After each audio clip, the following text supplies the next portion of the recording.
सर्वांना जोहर। पालघर तालुका आदिवासी समाज क्रिकेट वेलफेअर असोसिएशन आयोजित हा महामेळावा क्रिकेटच्या स्पर्धा इथे आयोजित केल्या आणि चांगल्या पद्धतीने पार पडल्या आणि या कार्यक्रमाला मला आमंत्रित केल्याबद्दल मी या आयोजकांचे मनापासून आभार मानतो। आजच्या कार्यक्रमासाठी उपस्थित असलेले आपले दैवत ज्यांनी पालघर जिल्ह्यामध्ये आदिवासी समाजामध्ये आदिवासी समाजाच्या न्याय हक्काची ज्योत कायम आजपर्यंत तेवत ठेवलेला आहे आणि सतत लढवय्या बाणाने लढत आहेत आणि समाजाला दिशा देण्याचं काम करत आहेत। असे आपले काका, या ठिकाणी उपस्थित असलेले गावचे सरपंच, आमचे मित्र माजी जिल्हा परिषद सदस्य योगेश पाटील, आगरी सेना प्रमुख या कैलास पाटील साहेब, विश्वास होळवी साहेब, उपस्थित सर्व मान्यवर आणि माझ्या बंधू आणि भगिनींनो, विजेतरींनी अतिशय चांगल्या पद्धतीने प्रयोजन इथे नियोजन का केलं आणि त्याची काय गरज आहे हे चांगल्या प्रकारे आपल्या शब्दांमध्ये शब्दांकित करून एक आदिवासी समाजाला, तरुणांना एक चांगलं दिशा देण्याचं काम जर करायचं असेल ते कुठेतरी त्यांना संघटित केलं पाहिजे, एका व्यासपीठावर आणलं पाहिजे, एकत्रित आणलं पाहिजे, ही गरज आहे आणि विचार दिला पाहिजे। आणि अतिशय चांगले मुद्दे त्यांनी मांडले की समाज कुठेतरी बाजूला जात असताना, तरुणाई बाजूला जात असताना त्यांच्या विचारांची कुठेतरी बाजूला देवाणघेवाण होत असेल असे पाहत असताना आपण स्वस्थ बसून अजिबात चालणार नाही। आणि त्या अनुषंगाने ह्या क्रिकेट जो आज नसानसामध्ये भिनलेला आहे, प्रत्येकाच्या अगदी रक्तामध्ये भिनलेला आहे आणि हा एक असा इव्हेंट आहे की लोकांना, तरुणांना हा एकत्र आणण्याचं एक चांगलं माध्यम आपण निवडलं, खूप चांगलं काम केलं। आणि क्रिकेटच्या स्पर्धा संपल्यानंतर संध्याकाळी स्पर्धा संपल्यानंतर सगळे निघून जातात, परंतु त्यांना एकत्रित ठेवून त्यांना विचार दिला पाहिजे, त्यांच्यासाठी काहीतरी कार्यक्रम आयोजित केला पाहिजे आणि त्यांच्या विचारांशी सुसंगत अशी काहीतरी निर्माण करण्याची प्रक्रिया तयार केली पाहिजे। हा तुम्ही जो प्रयत्न केला ना, खूप कौतुकास्पद आहे। या गोष्टीसाठी खरोखर त्यांचं सगळ्यांनी कौतुक केलं पाहिजे।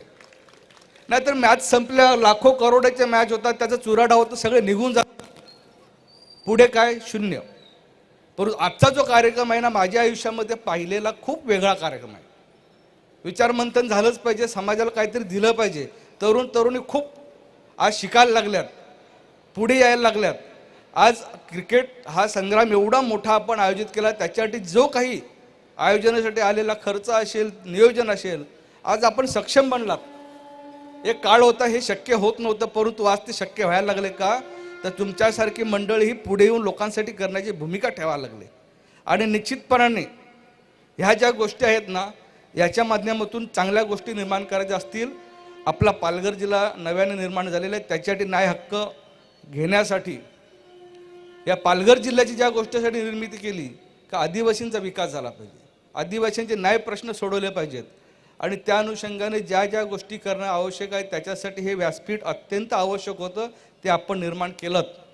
आता जे शासनाने जाहीर केलं का जे बोगस आदिवासी का ज्यांना संरक्षण देण्याचा एक भूमिका घेतली, याचा सगळ्यांनी निषेध केला पाहिजे, आपण जाहीरपणे निषेध केला पाहिजे। कुठेतरी त्याला आपण एकत्र येऊन त्याला विरोध केला पाहिजे, ती काळाची गरज आहे। आणि काका, तुमच्या नेतृत्वाखाली ह्या गोष्टी आपण उचलल्याच पाहिजेत आणि ते उचलणार गरज आहे आपल्याला।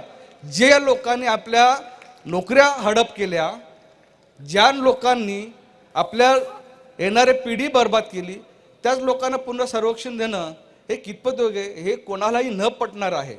आणि त्याच्यामुळे एक लोकप्रतिनिधी म्हणून, समाज बांधव म्हणून मी सतत, काका तर आपल्या सोबत आहेत, पण समाजाच्या सोबत राहून, जोडीला जोडी राहून, मांडीला मांडीला लावून बसून या गोष्टीला विरोध करण्याची भूमिका मी ठेवतोय। आणि ह्या गोष्टीसाठी मी सरकारला सुद्धा सांगतो की आजच्या वेळेत विचार करून तो निर्णय मागे घेतला पाहिजे। आज आमचे तमाम करोड आदिवासी समाज जो महाराष्ट्रामध्ये राहतोय, जे तरुण गोरगरीब आहेत, जे शिकलेले आहेत, सुशिक्षित बेकार आहेत, त्यांना न्याय देण्याची भूमिका आपण ठेवली पाहिजे, अन्यथा ह्या त्या येणारी पिढी एक खराब होऊन जाईल। म्हणून माझी विनंती वजा सूचना आहे की हा निर्णय त्वरित मागे घेतला पाहिजे आणि जे बोगस आहेत त्यांना घरी बसवला पाहिजे। पालघर जिल्ह्यामध्ये काकांकडे परवा दिवशी आम्ही बसलो होतो, 4 दिवसापूर्वी एक विषय झाला की पालघर जिल्ह्यामध्ये इंडस्ट्री खूप मोठी आहे, बोईसर आहे, वसई आहे, या पालघरच्या ग्रामीण भागामध्ये इंडस्ट्री आहे. ह्या इंडस्ट्रीमध्ये असणारे स्किल वर्कर आपल्याकडे नाहीत.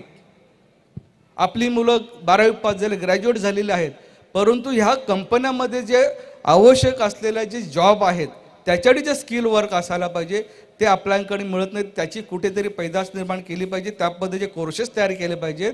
आणि त्या अनुषंगाने काकांच्या अध्यक्षतेखाली पुढच्या आठवड्यामध्ये कलेक्टरकडे बैठक लावणार आहेत आपण, का जेणेकरून ह्या ज्या कंपन्यांचे जे मालक आहेत त्यांना एकत्र करून त्यांच्याकडनं ज्या ज्या गोष्टींचे रिक्वायरमेंट जॉब आहेत त्या पद्धतीचं ट्रेनिंग आपल्या आदिवासी युवकांना युवतींना दिलं तर निश्चितपणाने ह्या ज्या कंपन्यांमध्ये त्यांना नोकऱ्या मिळवण्याची प्रक्रिया चांगली सुलभ होईल. पुन्हा खूप बोलण्यासारखं आहे, परंतु आजचा दिवस तसा नाही. पुन्हा एकदा माझ्या सगळ्या भाईभावांना विनंती करतोय, शिकलेले आहेत, सवरलेले आहेत, चांगलं मार्गक्रमण करून येणाऱ्या पिढीलासुद्धा चांगला आपण मार्ग दाखवला पाहिजे अशी भूमिका आपण ठेवून चालूया. आणि तुम्ही जो काही चांगला मार्ग तयार केलेला आहे ह्या मार्ग कायमस्वरूपी राहिलं पाहिजे. वेळोवेळी जागृतीचे कार्यक्रम घेतले पाहिजे. तुमच्यासोबत मी कायम असेल, आमदार असेल नसेल, परंतु समाज बांधव म्हणून आयुष्यभर तुमच्यासोबत असेल एवढी या निमित्ताने ग्वाही देतो आणि थांबतो. सर्वांना जोहर, जिंदाबाद. खूप खूप खूप आभारी आहोत पाटील साहेब. आणि नक्कीच